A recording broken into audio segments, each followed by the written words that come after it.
Spiritual detox. A lot of people struggle in life because they are so obsessed about figuring out what to do, when to do it, and who to do it with. They obsess about these questions so much and for so long that they've lost sight of the most important question. Believe it or not, there is a question that transcends all of these. The most important question is, was, and always will be, why? Think about it. If you don't know why you're here, then all the technical knowledge in the world won't do you any good. You'll still feel empty, directionless, and purposeless. It will all seem, at a certain standpoint, empty, shallow, and pointless. It often takes just one bad day for all this to come crashing down around you. It is no surprise that a lot of people feel lonely in a crowd. It is not all that shocking to discover that a lot of people feel depressed. They deal with these issues in varying shades of socially acceptable ways. In our society, it's socially acceptable to cheat on your partner when you feel a deep and profound personal existential loneliness. You fill this hole in your soul with sex, and you confuse physical intimacy with spiritual intimacy and fulfillment. The same goes with drinking and, to a certain degree, drugs. But let's get real here. They're all coping mechanisms. Few and far between are the people who see this issue for what it is. All these are a reflection of a spiritual lack. Due to spiritual pollution, we have lost our sense of purpose. Spiritual detox. Identify your purpose. I know this sounds shocking, but everybody's got purpose. That's right. You've been put on this planet for a reason. You're not just a random collection of cells. You're not just a cluster of tissue. There is something to you that is intrinsically important.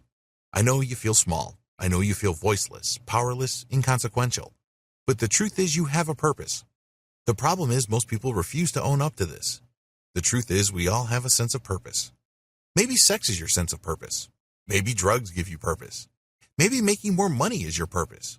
But the fact that you are acting and setting goals and planning based on something you cannot see right now means that you are capable of living in a purposeful way. It may not be the right one. It may not even be optimal. It may even lead to dead ends and further frustration and depression. Still, there is that power to operate from a sense of purpose. Ask yourself this question. What is my purpose right here, right now? Is it sex? Money? Drugs? People's validation? Living up to your parents' expectations? Trying to impress other people? What is it? Now for the key question. Ask yourself this key question. Now that I have a clear idea of the laundry list of purposes that I've given myself, does it make sense to me? I want you to wrap your mind around this question and think about this deeply. You know what's operating. You know what's animating it. You have to be completely honest about it. But now you have to ask yourself, does it serve my purpose? How do you know this? What kind of map or compass do you need? Well, it's very simple. You just have to ask a follow-up question. Do these purposes lead to the life that I want for myself and my family? If your purpose is drugs, does it lead to the life that you want for you and the ones you love? If your purpose is sex, does it lead to those things? Be completely honest with yourself. Let me cut straight to the chase. If you're going through this training with any kind of honesty, the obvious answer is no. You're not happy. You're feeling stuck at some level or other. You feel like a liar, a hypocrite. You feel defective, flawed. Now we're making progress. Now you realize that something is missing. Identifying spiritual pollutants. What are the spiritual toxins weighing you down? Do you constantly compare yourself to other people? Do you open Facebook and look at the timelines of your friends and compare your life to theirs?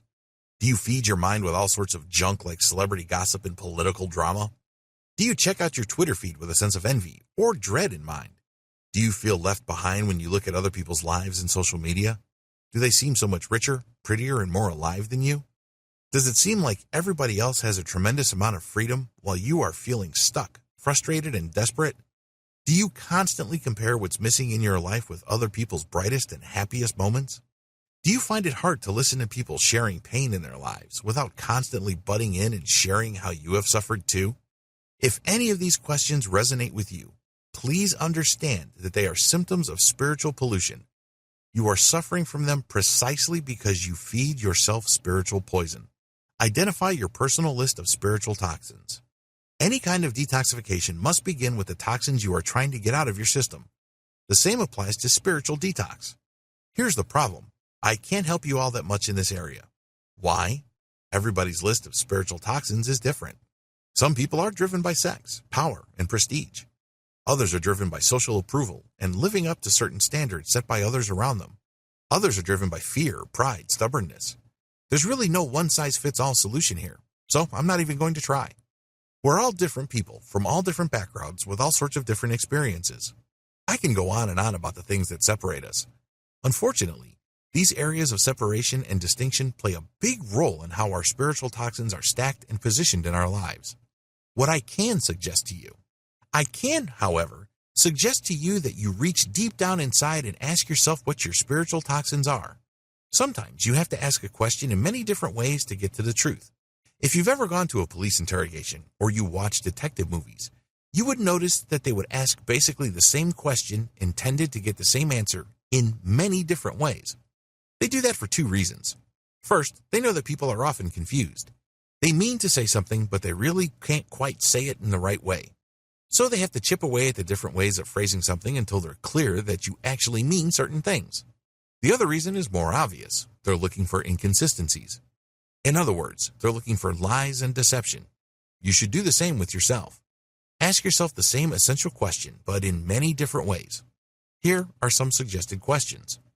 Ultimately, they're all about identifying your spiritual toxins. Ask the following. What makes me stubborn? What makes me cling to an idea because of personal pride? What makes me afraid? What makes me feel small and limited? What makes me feel unloved? What do I have a tough time forgiving? Believe it or not, we hang on to a lot of these things. I know it sounds counterintuitive. I mean, after all, who wants to hang on to a brutal memory of a father that used to beat you all the time? Who wants to hang on to that image of your father slapping your mother around? Who wants that? But the problem is, it's like a train wreck. You know you shouldn't look at it, but you can't turn away. You can't look away even if you tried. It doesn't take a rocket scientist or a brain surgeon to figure out that none of this is doing us any favors.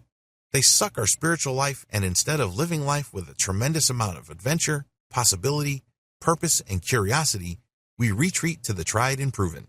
We shrink back to the familiar. It's very lonely in the shadows, so come up with your list. Deep down inside, you already know the answer. Step number 3, let go of your spiritual pollutants. If your Facebook feed is causing you to continue thinking in a certain way that makes you feel small, spiteful, or vindictive, you might want to sit up and pay attention. Please understand that what you're feeling has nothing to do with your friend in New Zealand, Great Britain, or in the tropics. Instead, it has everything to do with you.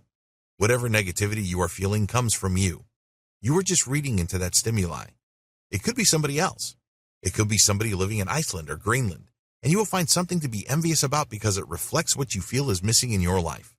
Similarly, if the people you hang out with tend to bring out the gossip in you, or tend to bring out the critique or hater, you might want to open your eyes to this reality.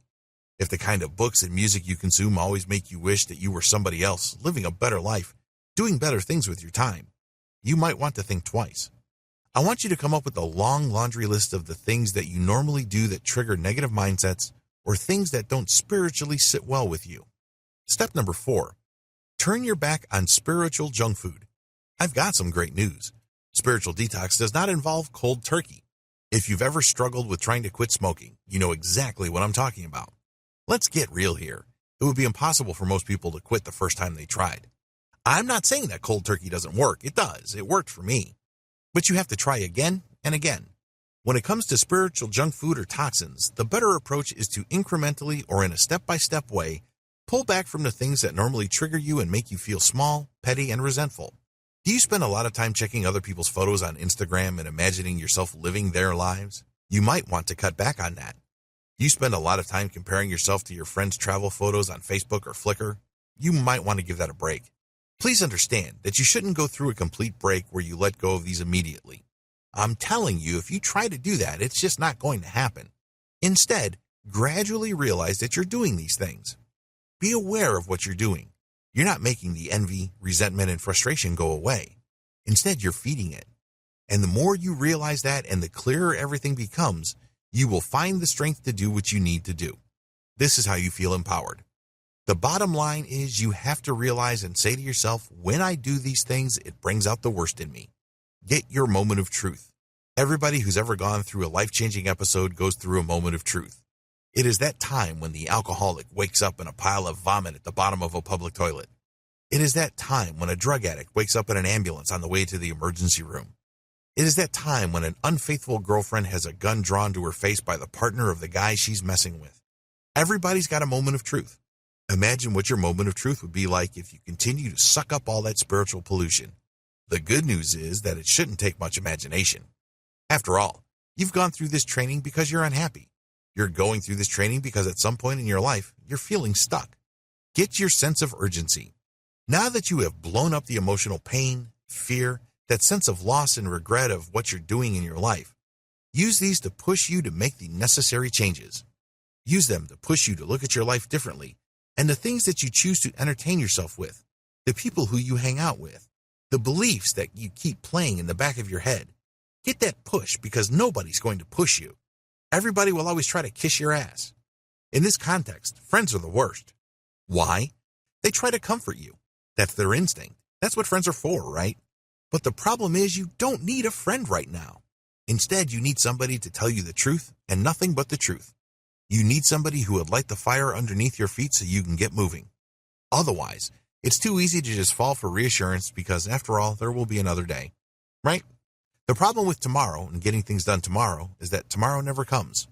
You have to do it now.